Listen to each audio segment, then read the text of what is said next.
iskandalo dito. Iskandal na ito dahil tumatalsik tuloy ang ballpen ko. Hindi, kasi yung iskandal na yan, mas malaki pang iskandalo kung nagkaroon na ng bayaran ng pera. Pero iskandal na ito. Hindi iskandal yan. Hindi, kita mo, ang dami-dami mga tanong. Halimbawa, yung legitimacy niya, talaga nga bang dapat ito, alam yun? May case tayo. Oo nga pala. Sandali lang po, ano po ba talaga ang magagawa nila sa atin? Ano ba ang pinaka-contentious dito? Yung amount, yung pera, o yung legitimacy noong originally signed document?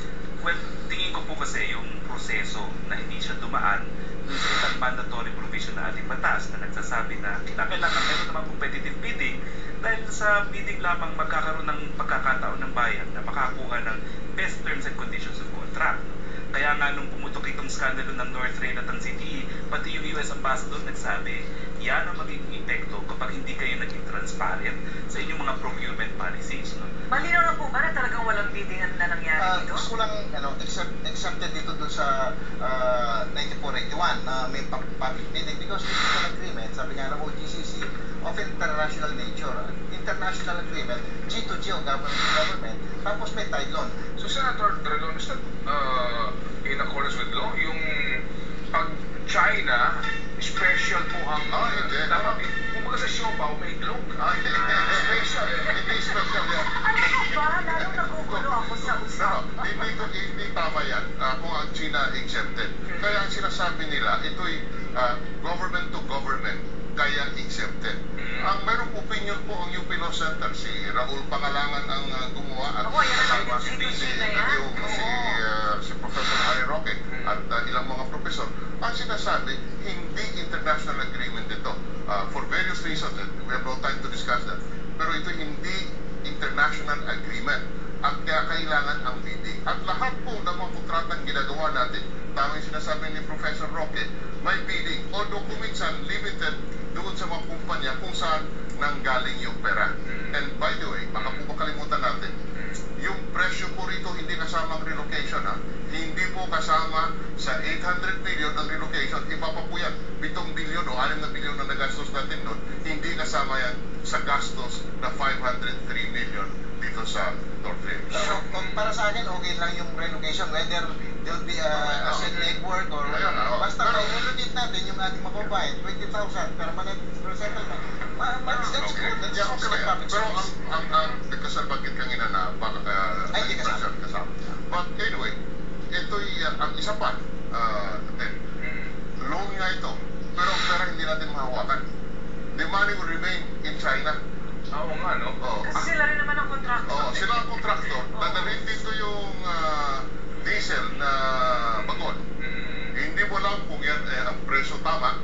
Basta pagdating dito, sisigilin ng CNMEG yung Exim Bank.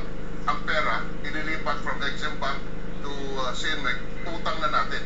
Pero yung pera, hindi ba nang dumaan dito sa atin for purposes of appropriation? Para sa akin kasi, okay lang natin i-assay lang G2G or exceptional circumstance na magkaroon ng government to government, but always the presumption is it's legal until of course declared nullity or declared mo na null and void yung kontrata. We should respect it, pero yung mga hinihingi nyo, pag-aralan muna namin, baka hindi talaga tama. And then probably if they have the bid, of course Harry here already went to the court. I think he is trying to question or trying to prove it it's null and void. Okay lang yan, pero yung sa amin naman po, humingi rin kami ng panahon sa ating mga kababayan. Natignan din namin itong mga hinihingi nilang seemingly impositions more than the required. Ano po ang... Kasi sumobra sa 10% yung Right, yung cost overrun na hinihingi nila. Okay. Ano po ang posisyon ni Pangulong Arroyo dito? Ang instruction lang ng ating Pangulo, Corina, hindi yata natatapos o hindi yata na umpisa. Please, umpisa natin. Kausapin mo kung anong magaganda dyan, gagawin natin. I just want the rail to continue being constructed from Caloocan, hindi lang sa hanggang Malolos. I cannot accept half-finished rail. Sabi niya, dapat hanggang sa Clarkia para yung aking idea na magkaroon ng total multimodal infrastructure network, matatapos before my term ends. Alam niyo bang yung inyong pinalitan, si Ginoong Bartolome? Si Archie. Opo, ay meron na akong rekomendasyon na nauna, partner. Alam mo kung ano rekomendasyon? Alam ko na. Alam mo, Pinakamusta na siguro, basahin natin kung ano po ang nasusulat, mga kapatid sa pananampalataya. Ano yun? Basahin natin ang mga nasusulat. Opo, Brother Ted. Memorandum 4, Memorandum 4, Her Excellency President Gloria Macapagal Arroyo. From Arsenio M. Bartolome III, North Rail President and CEO. North Rail Project Phase 1 Caloocan to Clark. Options for future directions. Date, pecha, importante yan kapatid. Date 24 April 2008. Huwag nating habaan mga kapatid.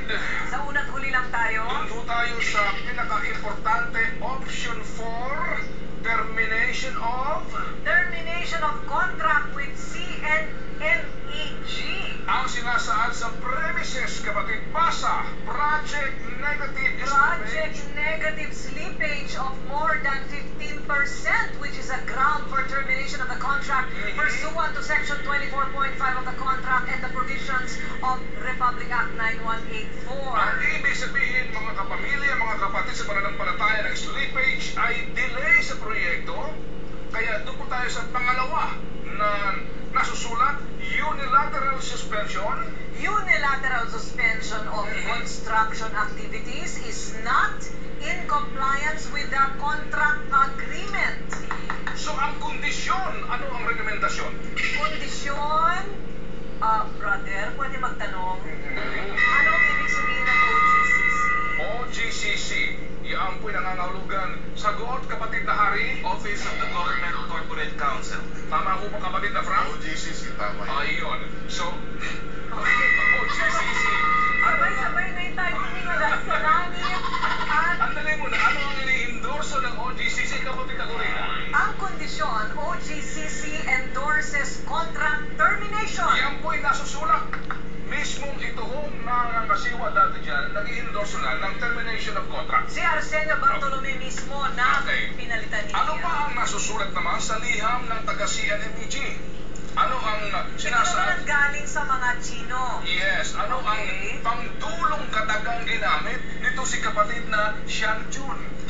Brother, sino si Shang Chun? Siya yung Director General ng kumpanyang CNMEG. Okay, sige. Ang Pakipasa nga kapatid na Corina. Ayan.